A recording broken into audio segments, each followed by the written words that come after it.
चला चला YouTube family, आज आपण मस्त असे आषाढ स्पेशल मस्त गूळ आणि गव्हाच्या पिठापासून पुऱ्या बघणार आहेत, त्याही एकदम खुसखुशीत. नमस्कार, मी स्वाती. सोनाच रेसिपीमध्ये तुमचे खूप खूप अगदी मनापासून स्वागत करते. चला तर मग वेळ न घालवता रेसिपीला सुरुवात करूया. रेसिपी कुठेही स्किप न करता संपूर्ण बघा. तर साहित्य बघूया. 2 वाटी गव्हाचं पीठ घेतलं, आपण जी चपाती बनवतो तेच साधारण आपलं नेहमीचं पीठ. 1 वाटी गूळ घेतला, 1 वाटी पाणी घेतलं आणि अर्धी वाटी बारीक रवा घेतला. तर तुमच्याकडे जाड रवा असेल तर तुम्ही मिक्सरला फिरवू शकतात. तर रव्यामुळे आपल्या पुऱ्या एकदम खुसखुशीत होतात, अगदी म्हणजे मऊसूद मस्त छान होतात. अजिबात अशी कडक वगैरे पुरी होत नाही. तर आता इथं बघा, मी एक कढई ठेवली गॅसवर, गॅस चालू केला. त्यानंतर आपण जे 1 वाटी पाणी घेतलं होतं त्यात 1 वाटी हा गूळ आता मी विरघळायला ठेवून दिला आहे, कारण मला लगेच बनवायचे आहे आणि मी हे ताटामध्ये गार करून घेणार आहे पाणी. जर तुम्हाला संध्याकाळी बनवायचे तर तुम्ही लवकर पाण्यामध्ये गूळ टाकून ठेवा, म्हणजे मग गूळ छान विरघळून जाईल. आता बघा, गूळ मस्त विरघळला आहे. आता मी चाळून घेणार आहे मैत्रिणींनो, म्हणजे काही खडा वगैरे असला तर मग तो निघून जातो. अगदी परफेक्ट प्रमाण आहे. तुमची पुरी अजिबात कुठेही चुकणार नाही, अगदी खुसखुशीत होतील. तर 2 वाटी गव्हाचं पीठ बघा आता आपण एका ताटामध्ये टाकून घेणार आहे. तर मी अजून थोडंसं अर्धी वाटी एक्स्ट्राचं काढून ठेवलं आहे, जर आपल्याला पुढे लागलं तर. तर 2 वाटी गव्हाचं पीठ आणि अर्धी वाटी रवा टाकून घेतला. त्यानंतर इथं मिठाने गोडीला छान चव येते म्हणून थोडंसं चिमूटभर मीठ. आता इथं मी बघा थोडीशी वेलची पूड घातलेली आहे. तर तुम्हाला बडीशोप पावडर जर टाकायची असली तर तुम्ही शोप पावडर पण टाकू शकतात. तर मला नाही आवडत म्हणून मी नाही टाकली, फक्त मी वेलची पूड टाकली. आता हे सगळं मिक्स केल्यानंतर इथं 2 चम्मच छोटे पोहे खायचे 2 चम्मच मी तेल असं कडकडीत गरम केलं आणि पिठावर टाकून घेतलं. ही ट्रिक नक्की वापरा. तुम्हाला इथं जर तुपाचा वापर करायचा तर तुम्ही करू शकतात. आता हे छान मोहन देऊन घ्यायचं. असं केल्यामुळे तुमच्या पुऱ्या खरं सांगते अतिशय अशा मस्त खुसखुशीत होतील आणि चवीला तर भन्नाट लागतील.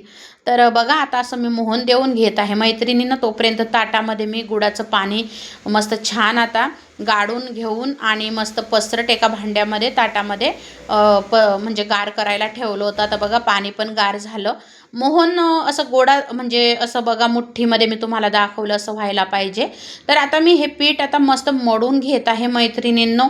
तर नक्की तुम्ही माझ्या पद्धतीने अशा गव्हाच्या आणि गुळाच्या गोड पुऱ्या नक्की बनवून बघा. खुसखुशीत होतील, अगदी तुम्हाला सर्वांना घरातल्यांना आवडतील. सर्वजण कौतुक केल्याशिवाय राहणार नाही. तर बघा आता इथं आपलं तुम्ही म्हणाल हे पीठ कोणतं, तर आपलं जे प्रमाण होतं ते तर मी सर्व टाकलं. आता हे मी एक्स्ट्राचं थोडंसं घेऊन घेतलं होतं, जर लागलं तर मला थोडंसं वाटलं की थोडंसं लागल. तर बघा किंचित, म्हणजे मी तर म्हणते पोहे खायचा 1 ते 2 चम्मचच लागलेला आहे. बाकी परफेक्ट प्रमाण आहे. माझं तर म्हणणं आहे तेवढंही नसतं टाकलं तर बरं झालं असतं. पण काही नाही, जास्त चिकट होऊ नये, आपल्याला लाटायला त्रास होऊ नये, कारण गूळ असतो म्हणून मग मी थोडंसं घेतलं. आता बघा हा गोळा मस्त मोडून झाला. एक 5 ते 10 मिनटंच हा झाकून ठेवायचा, खूप जास्त नाही. 5 मिनटं झाकून ठेवला तरी चालतो. आता बघा मस्त हा गोळा तयार झाला आहे आणि आता मी याच्या मस्त पुऱ्या लाटून घेणार आहे आणि थोडंसं मुलांची फरमाईश म्हणून वेगवेगळ्या शेपमध्ये, तसं मी तुम्हाला पुढं दाखवणारच आहे. तर मुलांचं म्हणणं होतं मम्मी थोडं शेपमध्ये बनव.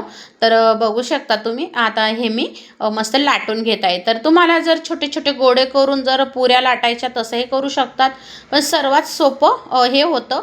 एकच मोठी पोळी लाटायची आणि ग्लासच्या साह्याने मस्त गोल गोल कट करायचं, म्हणजे पुरीचा आकार पण मस्त गोल होतो.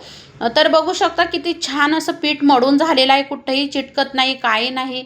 तर बघा आता मी मस्त अशा ग्लासच्या साह्याने हे पुऱ्या अशा कट करून घेत आहे मैत्रिणींनो. तर नक्की तुम्ही माझ्या पद्धतीने अशा गूळ आणि गव्हाच्या पुऱ्या नक्की बनवून बघा. तुम्हाला खरंच आवडतील आणि अगदी खुसखुशीत होतात. कुठंही म्हणजे असं का कडक झाल्या काही नाही. तर मैत्रिणींनो, तुम्हाला गूळ गव्हाच्या पिठापासून ह्या गोडपुऱ्या रेसिपी आषाढ स्पेशल जर रेसिपी माझी आवडली असेल तर मोठ्या मनाने मोठ्या प्रेमाने लाईक शेअर सबस्क्राईब करायला विसरू नका. सोनाज रेसिपीला भरभरून प्रेम द्या. तर बघा आता मी दुसरी पण चपाती लाटून घेत आहे आणि परत ग्लासच्या साहाय्याने मी इथं कट करून घेणार आहे. तोपर्यंत आता मी बारीक गॅसवर कढईमध्ये तेल पण तापवायला ठेवलेलं आहे, लोखंडी कढईमध्ये. तर छान लागतात. तर आपण गोड भजी तर खातच असतो, गुलगुले. तर बघू शकता तसे गुलगुले पण मला खूप आवडतात. तर बघा अशा गोड पुऱ्या कधीतरी म्हणजे छान वाटतात आणि शक्यतो आपण आषाढ महिन्यामध्ये जास्त बनवत असतो. तर आठवण येते मग. तर अशा गोड पुऱ्या तुम्ही नक्की बनवा आषाढ स्पेशल. तर बघू शकता हा व्हिडिओ लेट येत आहे तुमच्यापर्यंत, तर नक्की बनवून बघा मैत्रिणींनो. तर आता बघा मी अजून तिसरी पोळी लाटून घेतली आणि मुलांच्या म्हणण्यानुसार बघा असे माझ्याकडे कट्टर होते. तर बघा असं दिलच्या आकारामध्ये. तर आता मी हे कट करून घेत आहे. छान दिसत आहे बरं का. आणि हा बघा असा स्टार टाईप, तर चांदणी चांदणी टाईप. तर मस्त असं बघा हे कट करत आहे. तर मुलांचं म्हणणं होतं सगळ्याच अशा बनव, पण म्हटलं नको, गोल पण पाहिजे. आणि इथं बघा आता हे फुलाच्या आकारसारखं. तर असं काहीतरी मुलांचं म्हणणं असतं. तर बघा थोडंफार आपल्याला मुलांच्या म्हणण्यानुसारही वागावं लागतं कधी कधी. तर बघा असे मस्त आता हे शेप पण किती भारी दिसत आहे, बघू शकता तुम्ही. आणि मस्त असं काहीतरी थोडंसं वेगळं दिसलं तर मुलांना खाऊ पण वाटतं, एक आनंदही होतो. तर तुमच्याकडे खूप लहान असे मुलं असले, आता माझे मुलं तर खूप लहान पण नाही, तर बघा असे म्हणजे 2-3 वर्षाचे, 4 वर्षापर्यंत मुलांना असं जर दिलं तर ते आवडीने खातील, कारण त्यांना कलर म्हणजे शेप वेगवेगळा दिसेल. तर आता सगळ्या पुऱ्या लाटून झाल्या, इथं तेल पण तापलं आहे बघा आपलं. आणि बघा मस्तपैकी आता मी इथं पुऱ्या सोडत आहे. तर इथं बघा थोडंसं तेल जास्तचं तापून गेलं होतं. तर बघा तेल तापल्यानंतर बारीक गॅस करून घ्यायचा बरं का, नाहीतर मग वरती पुरी वरच्या बाजूनी अशी लाल होऊन जाते आणि आतून मग कच्ची राहते. तर बघा मस्त असे हे शेपमधले आधी मी तळून घेत आहे. बघा किती छान दिसत आहे ना. कोणाकोणाला आवडले हे शेपमधले पुरी नक्की मला सांगा मैत्रिणींनो. आता बघा ह्या ज्या आपण गोल पुऱ्या बनवल्या आहे, ह्याही आता मी तळून घेणार आहे.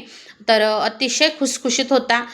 तर मैत्रिणींनो नक्की रेसिपीला भरभरून प्रेम द्या. तुमचं प्रेम सपोर्टच माझ्याकरता खूप काही आहे. आणि छान छान कमेंट करा. तसे तर माझ्या मैत्रिणी, माझे दादा, माझ्या मावशी सर्व छान छान कमेंट करतातच. तुमच्या कमेंट वाचून खरंच एक मनाला समाधान मिळतं, एक आनंद होतो. आणि तुम्ही बघू शकता आपल्या पुऱ्याही मस्त अशा छान फुगत आहे आणि मस्त छान अशा खुसखुशीत ह्या पुऱ्या आपल्या तयार होत आहे.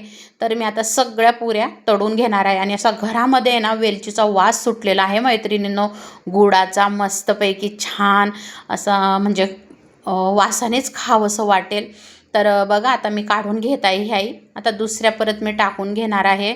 तर नक्की रेसिपीला प्रेम द्या आणि तुमच्या मित्रमैत्रिणींमध्ये शेअर करायला विसरू नका. अगदी परफेक्ट प्रमाणात सोबत मी तुमच्याकरता गूळ आणि गव्हाच्या पुऱ्या रेसिपी घेऊन आलेली आहे मैत्रिणींनो. नक्की माझ्या पद्धतीने बनवा आणि मला नक्की कमेंटमध्ये सांगा बनवल्यानंतर कशी वाटली रेसिपी.